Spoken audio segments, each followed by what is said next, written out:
Hi, St. John's. Last Sunday, I preached a sermon entitled Live Now. We talked about how, in the world's perspective, we're always waiting to really live because we're waiting on our circumstances to become so perfect and so ideal that we can finally take a deep breath and say, this is the life, not a care in the world. And the difference between that and the perspective of Scripture, which is that abundant life is something that happens not as a product of your circumstances, but it happens no matter your circumstances. Because the idea is that abundant life is not the absence of adversity, it's the presence of purpose. And we can feel purposeful lives all the time, and especially when we're waiting, when things are not the way we want them to be, or they're not complete, when our world is in a state of incompleteness, that's where vision is born, and that's where we feel like we have the most purpose. Last weekend, I was having dinner with my sister-in-law and her husband down in Virginia Beach, and the restaurant was right on the bay. And as we were eating, this massive, gorgeous yacht just sailed by. And this thing was shiny. It looked like it was from the future, like it was a spaceship or something. And so we started talking about, could you imagine what it would be like to own one of those things? Not only to be able to afford it, but to afford the time to really enjoy it, what life must be like.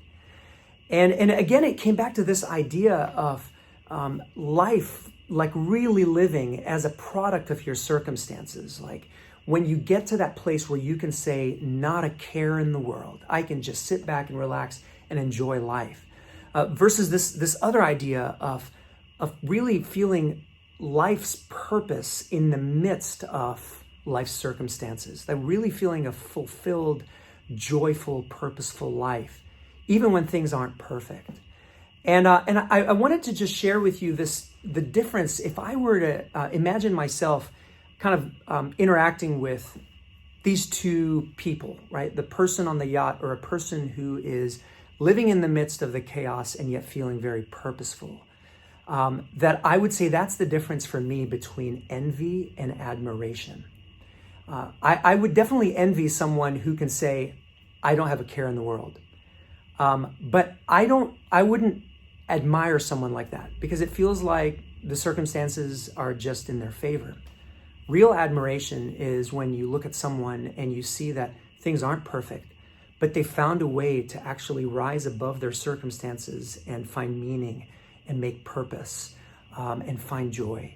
And I wanted to share with us today, as a follow-up to the sermon, the kind of lives that we want to live. Do we want to be people whom others envy, or do we want to be people whom are worthy of admiration?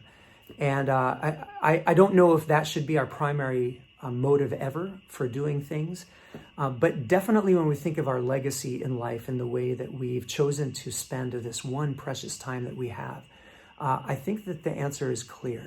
And so today, my prayer for us is that we would, again, just remember not to try to check off all our boxes until we can not have a care in the world, but actually spend our energy finding ways of living purposeful, meaningful lives in the midst of what feels like it's incomplete. And thankfully, we have a church community that's always reminding us that we're doing this together.